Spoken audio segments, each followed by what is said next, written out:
Coming up on Mountain News this morning, a community came together to remember the life of a veteran and the legacy he left behind. And the Commonwealth is organizing an AI task force to listen to Kentuckians' concerns. Dedicated to Eastern and Southern Kentucky, this is WYMT Mountain News this morning.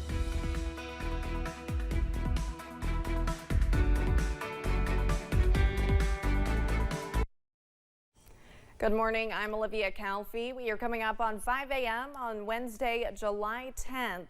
Now let's go ahead and send it over to meteorologist Tim Drawbridge for a look at your forecast this morning. Good morning, Olivia. Good morning, everyone. 79 degrees outside our door right now at WYMT.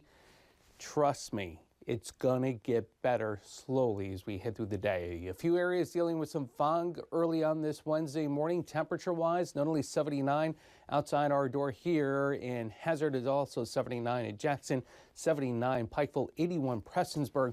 Cooler, quote unquote, lower 70s, London to Irvine, back toward Lexington and Louisville. Here is the pinpoint Doppler radar. Got a cold front moving through the region. Showers extending from near West Liberty toward Jackson and coming into Harlan as well as Paintsville. And we'll deal with this line of some showers as we head through the next hour, hour and a half. And still a lingering shower threat up until about mid-morning. Otherwise, it's partly sunny. And yes, the humidity slowly drops. A forecast high later today. Yes, back up around 80. More about the first alert 7-day forecast coming up as we head through this 5 o'clock hour. Olivia? All right, Tim, thank you. Yesterday, folks in Letcher County honored Bishop Willie Lamb. He was a World War II veteran who died at the age of 100 on June 22nd. WYMT's Amelia Lee spoke with those who knew Bishop Lamb about his life and legacy. Bishop Willie Lamb is described as a man of God with a heart of gold by those who knew him. Willie Lamb was a giant. He's like the best of us, the best of America, the best of hillbillies. He's a really special guy.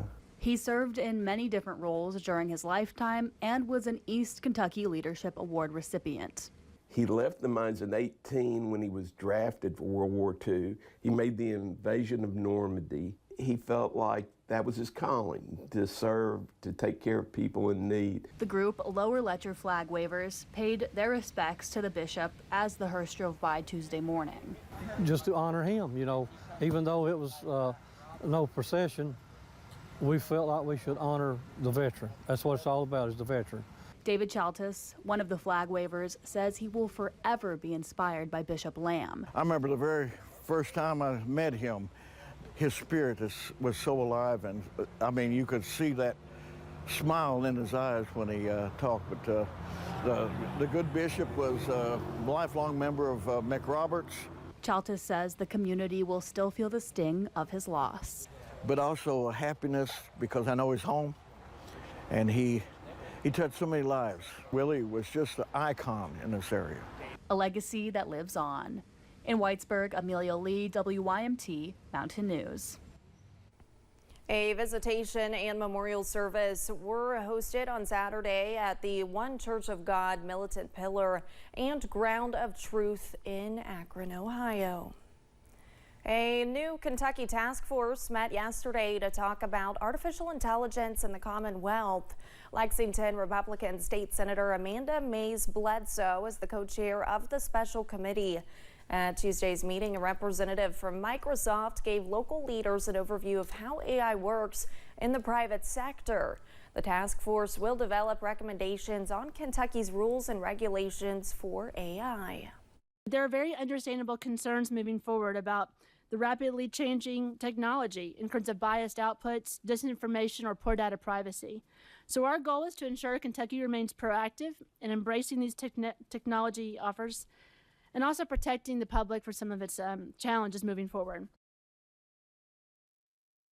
Any recommendations from the meeting will be considered by state lawmakers in the next session.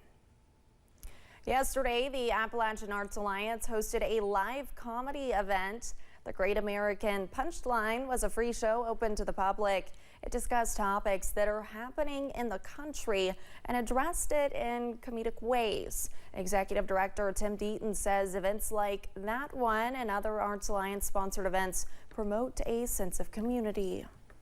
Anytime that you can get community together and to create friendships, bonds, to find new and fresh ideas, to find connection with current ideas, things like that. It's just all the way around a good opportunity when you bring community together. Deaton says the Appalachian Arts Alliance is happy for any opportunity to support the community, artists, and entrepreneurs. And thanks for getting your day started with us here on Mountain News this morning.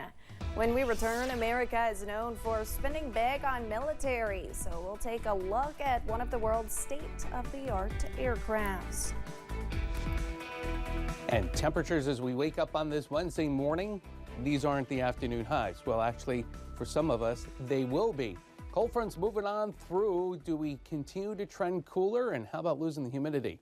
All the details with the First Alert 7-day forecast coming up right after this.